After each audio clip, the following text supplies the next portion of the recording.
La NASA a annoncé que dans une semaine, le 12 juillet, nous allons recevoir les toutes premières images en couleur du télescope spatial James Webb. Même s'ils n'ont pas précisé le contenu des images, je souhaite analyser les informations et tenter des prédictions sur ce qui pourrait apparaître. Décollage depuis une forêt tropicale jusqu'aux confins du temps lui-même, James Webb commence un voyage vers la naissance de l'univers, aux confins du temps lui-même. Webb est le plus grand et le plus complexe observatoire que nous ayons jamais lancé dans l'espace. Et il s'est préparé pour ce moment pendant 6 mois de calibration. Cette préparation, combinée à des années de progrès technologiques, va aboutir à ces toutes premières images qui vont véritablement montrer de quoi Webb est capable. Le processus de décision concernant ce que Webb observera en premier dure depuis plus de 5 ans. Alors, qu'allons-nous exactement voir le 12 juillet? Eh bien, l'équipe du JWST a déclaré qu'il est en réalité extrêmement difficile de prédire à quoi pourraient ressembler ces images. Ce sont les données infrarouges les plus hautes résolutions jamais capturées, inédites en termes de traitement.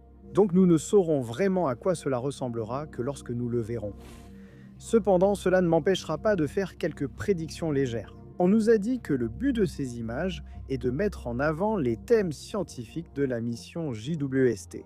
Alors, quels sont ces thèmes et comment cela va-t-il se traduire en images? Le premier thème est l'univers primordial.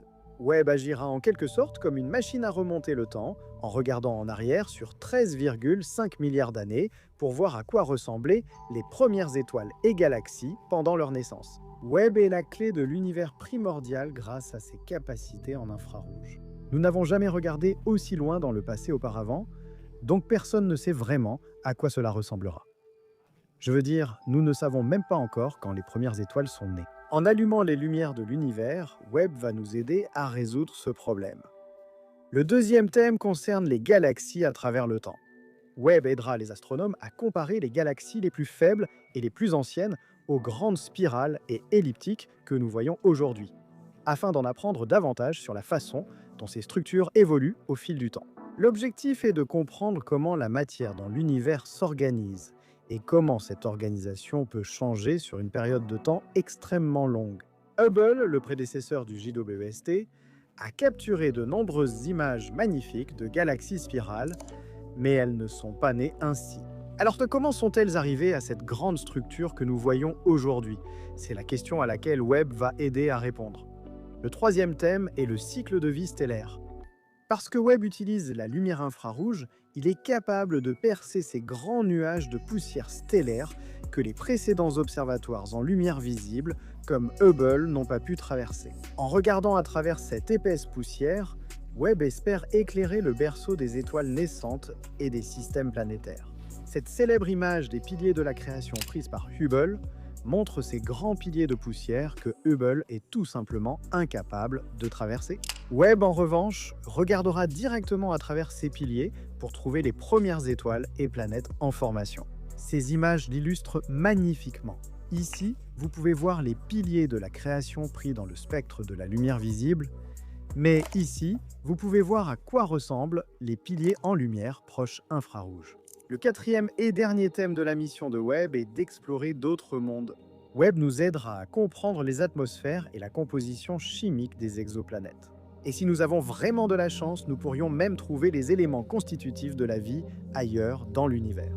Nous avons lancé d'autres observatoires, comme Kepler, pour rechercher spécifiquement ces exoplanètes. Mais leurs capacités d'imagerie et de spectroscopie sont bien inférieures à celles de Webb. C'est là que Webb entre en jeu. En utilisant les instruments bien supérieurs de Webb, nous espérons observer ces exoplanètes avec beaucoup plus de détails que jamais auparavant. Pour en savoir plus sur les systèmes planétaires, l'aspect de la Terre primitive et d'autres questions fascinantes. En prenant tout cela en compte, j'aimerais partager mes prédictions personnelles sur ce que nous pourrions voir le 12 juillet. Et là, bien sûr, cette liste n'est en aucun cas exhaustive.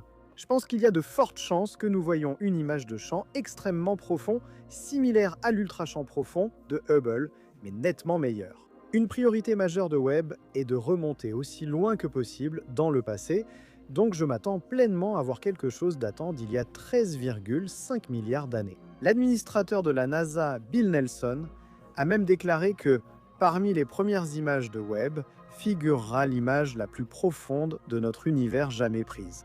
Et certains des astronomes qui travaillent dans Surweb ont dit que lorsqu'ils ont vu cette image pour la première fois, cela les a fait pleurer. Deuxièmement, nous pourrions voir certaines galaxies primordiales très tôt dans leur cycle de vie, et je m'attends à ce qu'elles soient très différentes des galaxies que nous voyons aujourd'hui. Je prédis aussi une image qui mettra en valeur la capacité de Webb à percer la poussière stellaire qui bloquait auparavant notre vue.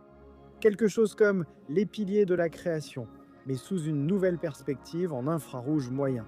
Enfin, si nous avons de la chance, nous verrons des données provenant d'exoplanètes. Notamment, nous savons que Webb prévoit d'observer le très célèbre système TRAPPIST.